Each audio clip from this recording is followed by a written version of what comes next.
President Muhammadu Buhari presided over a security meeting at the presidential villa in Abuja today. Hi, welcome to What's Happening. These are the top 10 stories now.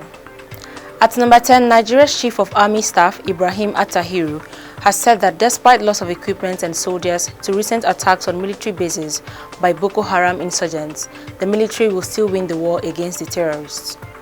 Attahiru said this on Thursday in Maiduguri, Borno State, when he paid another visit to the front line.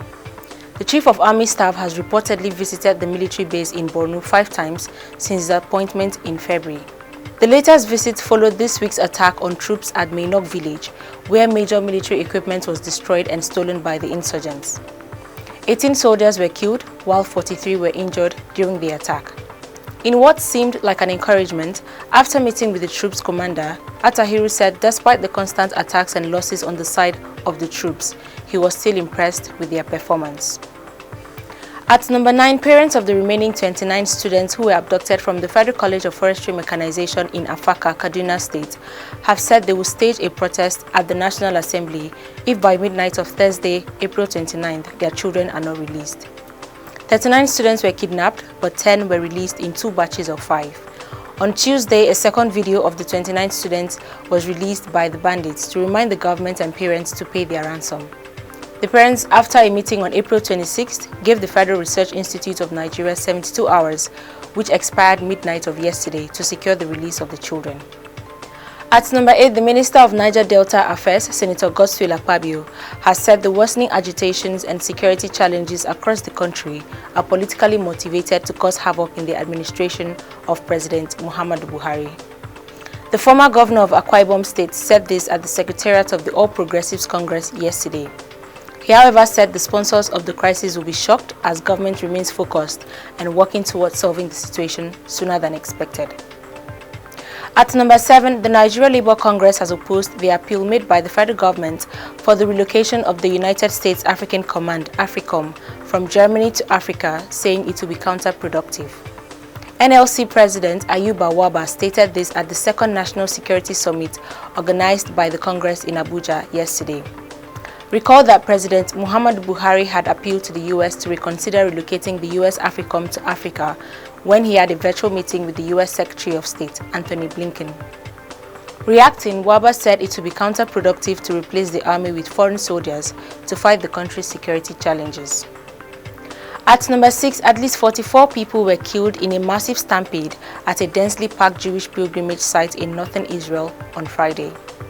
The nighttime disaster was said to have happened after pilgrims flocked to a site of the reputed tomb of Rabbi Shimon, a 2nd century Talmudic sage.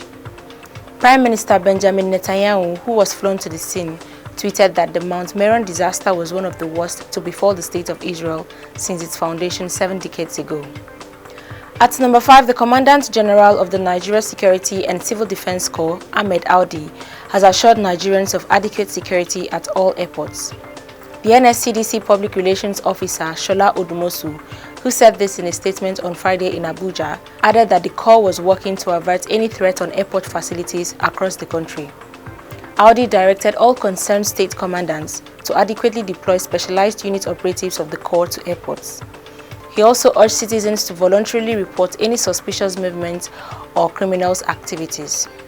At number 4, the Federal Capital Territory Police Joint Security Team has launched an operation to clamp down on the use of unauthorized covered number plates and vehicles with tinted glasses. The FCT Police Public Relations Officer, ASP Mariam Yusuf, disclosed this in a statement on Friday in Abuja. She said the team, which is chaired by the FCT Commissioner of Police, Bala Chiroma, was part of efforts to rid the territory of criminality. Yusuf further said the operation became necessary following the recent security threat analysis conducted by the joint team. According to her, the analysis revealed that criminal syndicates now carry out their nefarious activities using tinted vehicles with covered number plates.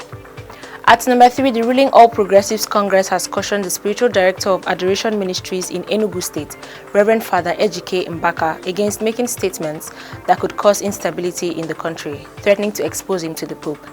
Recall that yesterday a video emerged where Mbaka called on the National Assembly to impeach President Muhammadu Buhari if he fails to resign over increased insecurity in the country. The clergy had also said God was angry with the Nigerian president.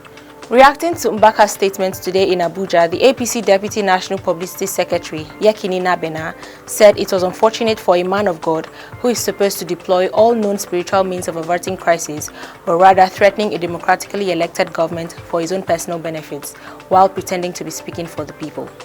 At number 2, operatives of the National Drug Law Enforcement Agency have arrested a 47-year-old drug trafficker, Chibogu Ernest Obiora, at the Murtala Muhammed International Airport in Ikeja, Lagos State. After his arrest, Obiora was subsequently put under observation, during which he excreted 97 wraps of substances that tested positive to cocaine with a total weight of 1.55 kg and a street value of 360 million naira. The NDLEA Director of Media and Advocacy, Femi Babafemi, disclosed this in a press statement released on Friday.